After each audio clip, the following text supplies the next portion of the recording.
Hey, Brandy, what's up? Hey, Rick. Brandy is an old friend of mine. She's got a great eye for art, and she always brings me cool pieces she finds around the country. What do you got here? It's an original Denny Dent painting, John Lennon. Denny Dent's pretty cool. He's one of my favorite artists. Bill Clinton actually called him into the White House. He painted Clinton playing the saxophone. Really? I didn't even know that. I like art. I decided to come to the pawn shop today to try and sell my John Lennon painting by Denny Dent.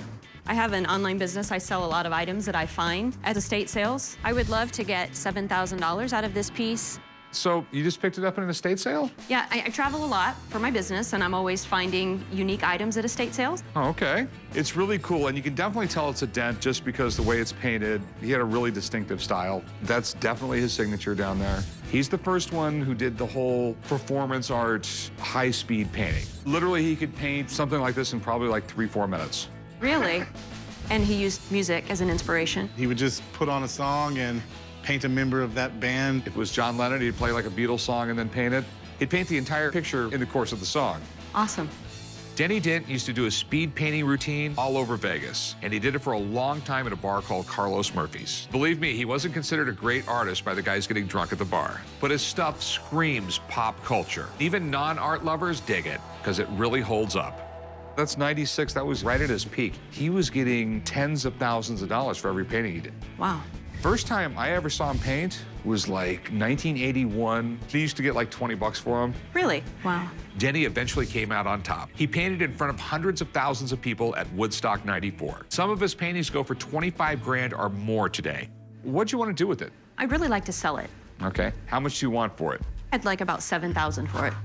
You know, a few years ago, that's probably what I would have paid, but I have a Hendrix right over there and a Stevie Wonder back there, and they've been sitting a while. I think it's a great picture. I think he put a little bit more heart into this. I'll give you 3 grand for it. I can't go 3 grand. Yeah, you can. No, I can't. 6? I'll tell you what, I'll go 4. $4,000 is a fair price. I will probably get like 6 out of it. But it's beautiful, and it's a Denny Dent. I know it's a Denny Dent. It's not Picasso. So 4,500 bucks, we got a deal? Deal. Okay, all right. You wanna write her up, chum? Yep. I'm thrilled that he offered me $4,500. I actually purchased the item at the estate sale for about $1,800, so I feel like I made out really well this time. Hello, how you doing? Good, how are you? I'm good. What can I do for you? I have a coin here. What is this? I'm not so sure. I picked it up from an estate sale, and I've done a little research on it, but I'm not quite sure exactly what it means. Kind of looks like Caesar crossed with Medusa and on a bad hair day. I was at an estate sale, and I found the coin mixed in with a bunch of other items, and I've had it now for about 3 months, and it's really hard to find out how much coins are worth. The information's just not out there, but I'm hoping to get somewhere in the near 15,000. It's actually in really, really good condition. Hey, Rick, check it out. Don't you wish you could have a hair day like that? This is interesting. Do you know anything about it? Just a little bit of a story about the guy. He was a king, and he conquered a bunch of land. I'm probably pronouncing this all wrong. King Mithridates or something like that, I forget. He was the king of Pontus, where Turkey is today. You know, he had control of cities where there was a lot of Roman citizens. I mean, one day he basically killed 80,000 Romans within his cities because he was afraid they were gonna rebel against him. He married his sister. That's I don't know if strange. they have kids or not. You know, it would be a little awkward, I guess, Yeah. especially at school. King Mithridates was such a bad guy. He was a tyrant, but he was also a really great general, and the Roman Empire could not expand until they got rid of this guy. He was definitely no joke, but the real joke would be is if I wasn't here and Chum had to figure out this coin all by himself. What were you looking to get out of it? Maybe 15? 1,500? No. 15,000? Yes.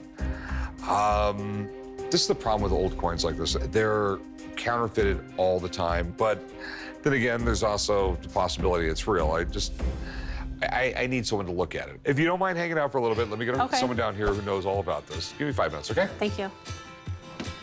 So you want to buy a coin while you're waiting? Not really, I came to sell one. Rick's gonna call an expert in, but at the same time, he thinks it might be fake, and that concerns me, because I was really hoping that it was going to be real. How's it going, man? Good.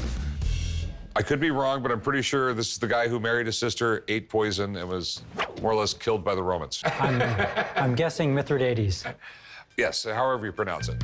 Well, on here it says King Mithridates Eupatros, which is descended of a noble father. Okay. He was descended on his mother's side from Greek kings like Alexander, and on his father's side from Persian kings. So he literally, on one side, he has the Greek heritage covered. On the other side, he has his Persian heritage. And you notice how he looks a little bit like Alexander the Great on here with that wild flowing hair. He did this on purpose. Because in this time period, everyone wanted to be the great general, the great leader that Alexander the Great was. Very interesting. 3 wars with Rome. He started by imprisoning his mother and his brother, married his sister, and in the end, he was betrayed by his own son and committed suicide. Okay. What a lovely family. Sounds like the Kardashians. So how old is this coin? If it's real, it's about 2,200 years old. Ooh-wee. But the survival rate is very low. So I'm gonna loop it.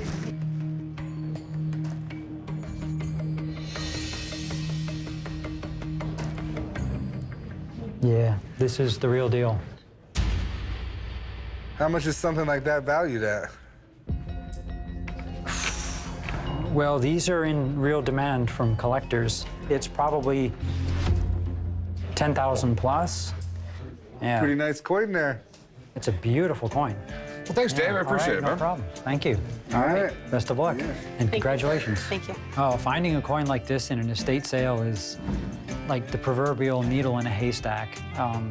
It's something really unusual. So what do you realistically want out of it? 10? Well, that's not going to happen. I mean, there's a million expenses involved in selling it, and I got to make something. What are you thinking? More like 5. 5? Okay. You gotta be able to do better than that. No, but I have to get it sent off. I have to get it encapsulated and graded. How about 7? You know, I don't mean to beat you up here. I really don't. I'd give you like 5,500 for it. It's a tough sell. It really is. Some things like this can sit around here for years. I just want to see if there's a way that I can maybe sell it to a collector. You want to shop it around? If I still have it in a month or 2, would you still be willing to buy it at that time? Yeah, as long as the world hasn't come to an end or anything like that, yeah. Sounds All right. good. Well, have a nice day. Thank you. Nice meeting you. Likewise, thank you. I really have nothing to lose. Rick said I can come back in a month or 2 if I still have it, if I haven't found another buyer. Tightwad. You'll never understand business, will you? Oh, but you want to be manager. That's right. Okay, never mind. Hey, how's it going? Good, how are you? Oh, what do we got? I got playing cards and a shuffler. Okay, do you mind pulling it out for me? Where in the world did you get this? I got this at an estate sale. Okay, I'm one of those people that for whatever reason, I can't shuffle a deck of cards. And if you're actually playing for real money, this thing don't cheat. I have a deck of cards from 1914 and a card shuffler I'm hoping to sell today. The shuffler was made by a company known as Johnson & Son in Chicago. The card shuffler is in very pristine condition. The cards themselves look like they have been used quite a bit. I'm hoping to get $150 for the card shuffler and the cards. This is interesting. Do you mind if I take a look at them? No, help yourself. They're definitely old playing cards, that's for sure. You know, playing cards have been around since the Romans. It's been, God, almost 1,000 years people have been playing with cards because people always needed a way to entertain themselves. People have always liked gambling. They've pretty much got standardized once the printing press was invented around the 1400s. And I mean, they really haven't changed much. I mean, every family had a few deck of cards. It was a cheap, easy way to entertain yourself and your friends and your family when people came over. And the shufflers, this was a home device. If you can't shuffle, this is something that you would want to have. Does it work still, or? I've never tried it. Can we try with a new set of cards? Yeah, let's try that. So I believe it would actually work like... Hey, Eureka. And there you go. You got a shuffled deck of cards. And like I said, the machine can't cheat. Any idea on how much you're looking to get out of it? I was hoping to get $150 for the cards and the shuffler. Okay. You gotta understand, I can buy these cards all day long for less than $5 a set. And the shuffler is cool, but it's not like somebody's gonna buy it and use it. You have to really be into it, and you have to really kind of be a collector for it. All in all total, I'd give you about $30 for the entire set. Wow, that's different. Well, how about 70? How about 35? How about 40? And there you go, sounds like a deal to me. Come with me, let's do some paperwork. I ended up selling them for less than what I wanted, but I actually ended up making a profit on them. What do we have here? It's a noonday cannon. A noonday cannon? Yeah. What's that? Heats up a fuse right here and makes a cannon go off. Where did you get this?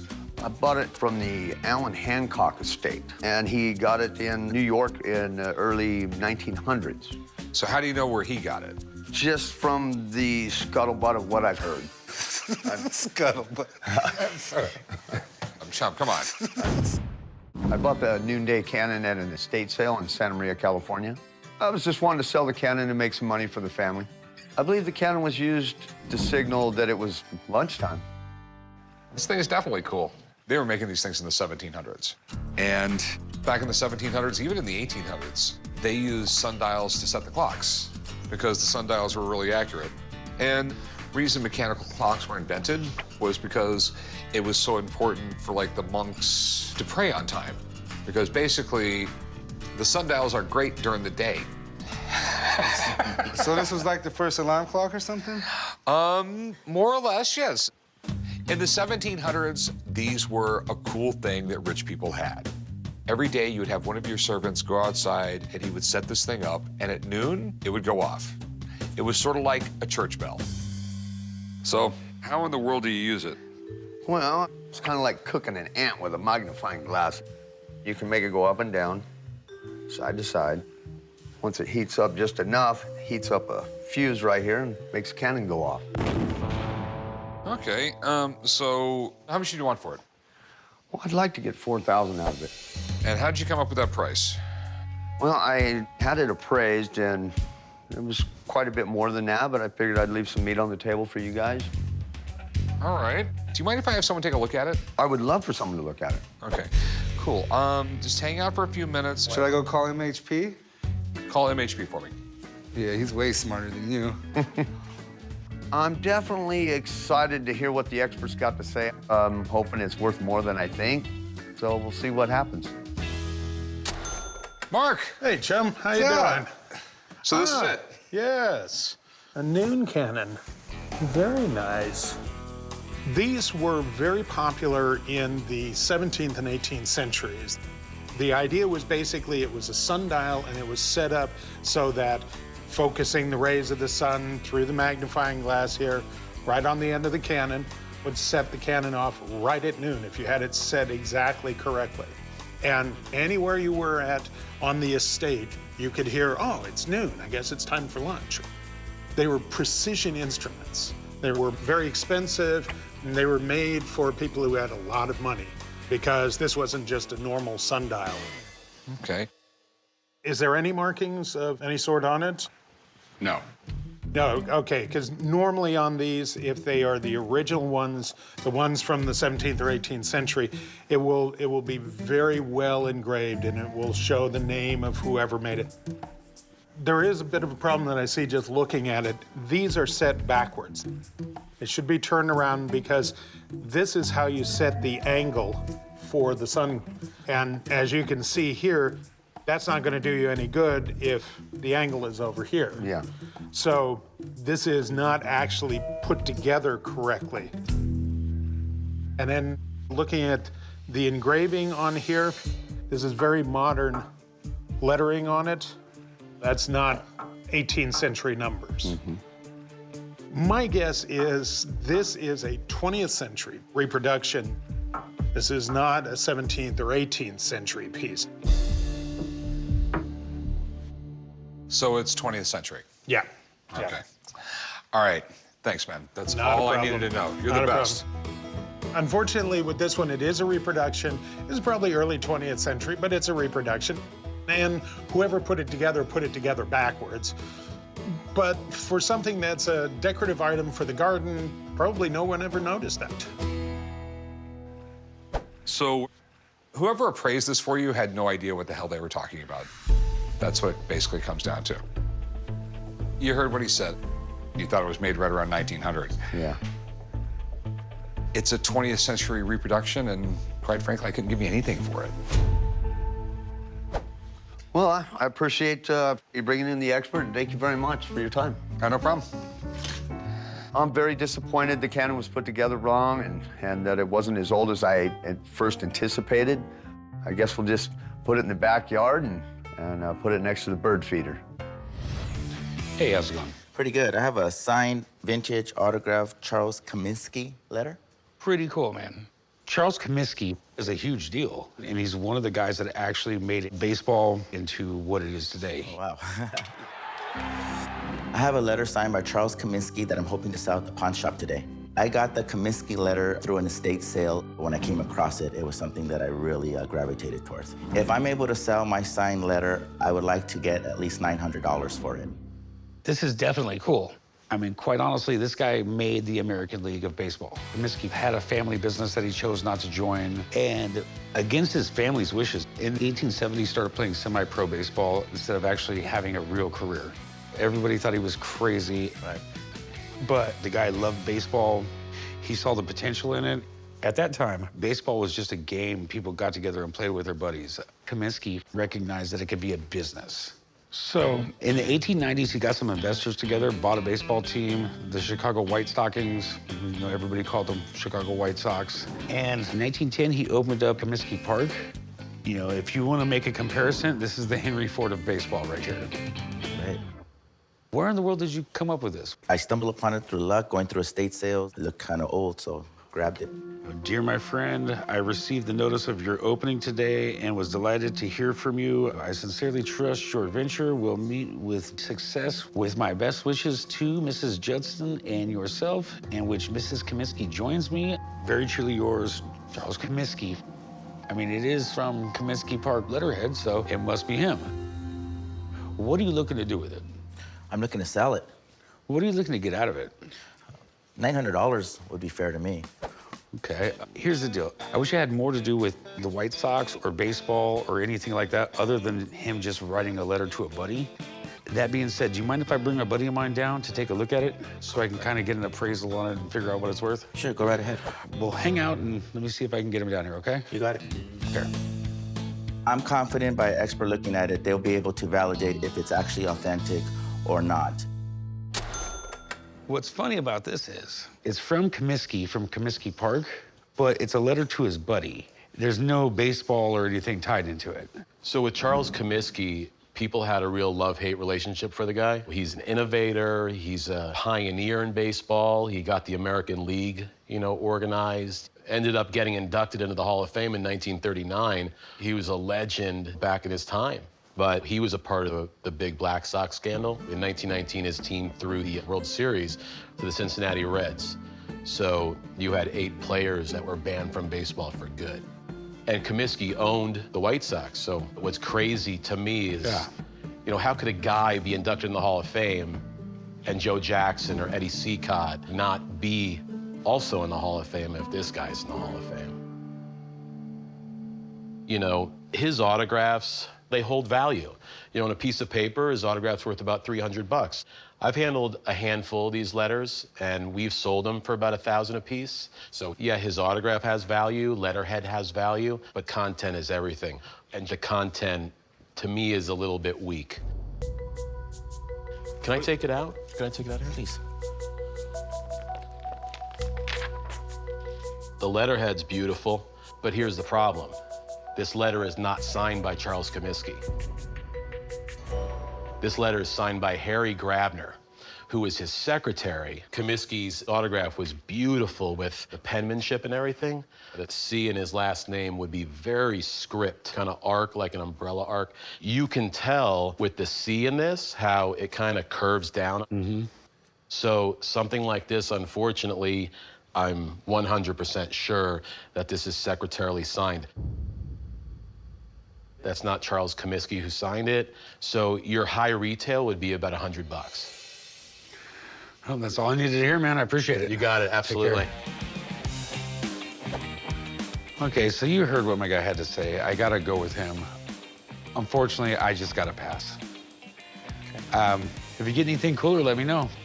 Take care, Thank you very much. Have a good day. Have a good day.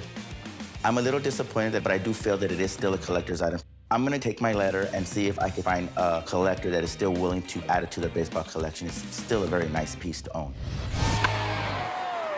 What do we have here? Oh, I got a painting, Big Eyes by Roth. I'm sorry. But Okay. something extremely cool about it. It came from the Glenn Ford estate, and it's an admission of an affair he had with Marilyn Monroe. Whoa.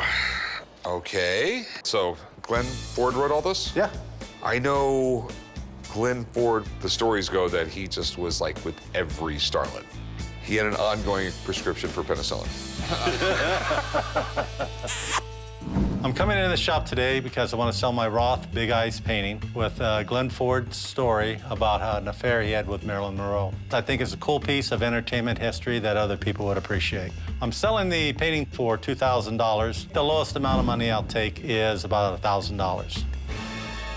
This is a unique piece of history here. So where'd you get it? I got it at a state auction. A friend of mine, who was a docent at the Getty. Was a what at the Getty? A docent. He was an art expert, told people the story behind the paintings, what have you.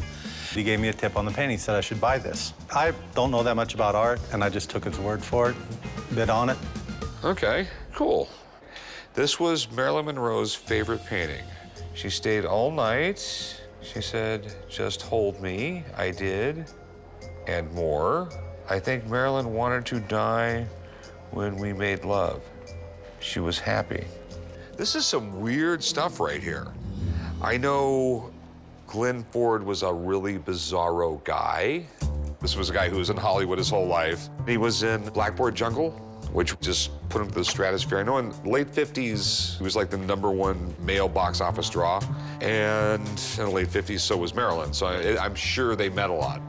And the other weird thing about him was he was afraid that his wife knew about all of his affairs. So he put a recording system on his phones in the house.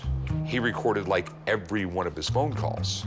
So it sort of adds to maybe he would write this all down because he wanted to record everything. I mean, this is really neat. I guess that's Glenn Ford's signature there and there. How much you want for it? $2,000. Have you had anybody check this out? I saved it for you. Okay. So let me have someone check it out. I'm massively intrigued by this, but it almost looks too good to be true. Okay, so give me a few minutes. I'm gonna go give a friend a call. I'm gonna get him down here and let him look at this handwriting and these signatures, okay? Good deal. I've done my research. I'm certain it is Glenn Ford's writing and story. The expert's just going to help me get a better bargaining position. You know, this is what I called you about. The Glenn Ford wanting the world to know, but not wanting the world to know that he slept with Marilyn. I'd want the world to know, wouldn't you? Huh? Well, I'm a gentleman. I mean, this guy got around. I think the most famous one was with Rita Hayworth, who he had on and off again. So he had her, Judy Garland. I know there was a lot of them. Plus, he was married, what, 4 times? Yeah. Okay, so this is the big thing. Is it real? I mean, I just want to take a look at the ink first. And there you go. This is a Sharpie. You're looking at like a thick nub. So he used a Sharpie, no doubt, to write this stuff. And so now you're looking past 1975. The next thing, obviously, is the signature. This guy really had kind of a unique autograph. I mean, he stylized it with a big G. And we could see that right here. The great thing is that G is present. It's present here. And if I look right here, it's present here. Well, after everything I saw, you know, the ink's great, the signature matches. I mean, I don't see a lot of his writing, but based on everything I've seen here tied in, there's no question no one else could have done this other than Glenn Ford. Yes. I've actually never seen anything like this. I think it's awesome. Okay, and it's all 100% legit? Cool. No doubt about it. Cool. Yeah. All right. So, what's it worth? Well, there's a lot of Monroe collectors, and this ties into her life and the end of her life. I think it's pretty awesome. You've got 2 signatures here. They both match perfectly. I put this value right at about $1,500.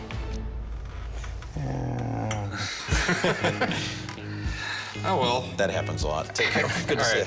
Take Thank care. you. Yeah, you bet. I mean, this thing was awesome, and it's right before Marilyn died. It was just kind of a one-night thing, and then he never saw her again. So I think that whole story, just such a fantastic piece to see all that come to life. It was really neat to see it in person.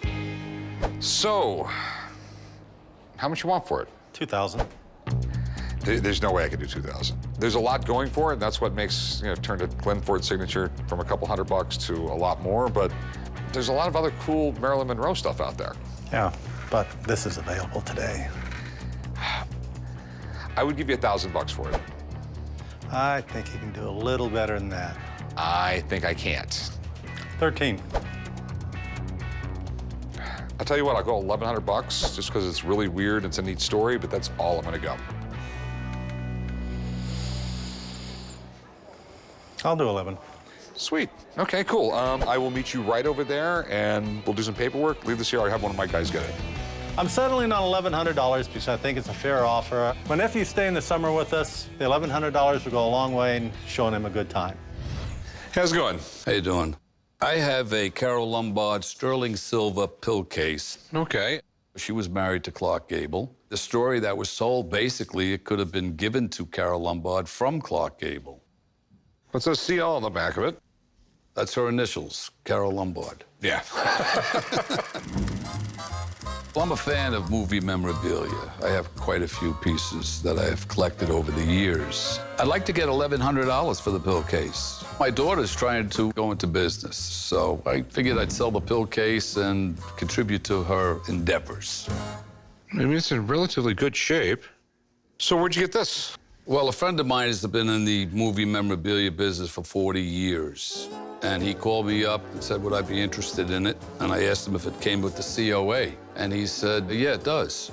So I purchased it because I'm a Carole Lombard fan. Okay. She had a neat career. I mean, she started in silent movies when she was like 6. And then in the 20s, she started off kind of slow. But the second she started doing comedy, she sort of like blew up. She got this whole niche of being in zany, crazy comedies. She was one of the highest paid actors in the 1930s. Ended up marrying Clark Gable, who was like the king of Hollywood. And apparently they really did love each other. It wasn't just like a Hollywood fling or something like that. But during World War II, she was doing a war bond tour, getting people to buy war bonds. Carole and her mom got on a plane. They stopped to refuel in Las Vegas. Then they crashed on Mount Potosi, which is like 30 miles that way. Fortunately, she passed away with a bunch of other service people. She was only 33 years old when she passed away. Clark Gable had a couple wives after her, but he was buried next to her. So coming back to this certificate you have with it. Rosalind Herman? Yeah, she's been in business over 40 years. Okay, and how did she come by it? She bought it at an auction. Okay. How much do you want for this? Well, I'm asking $1,100.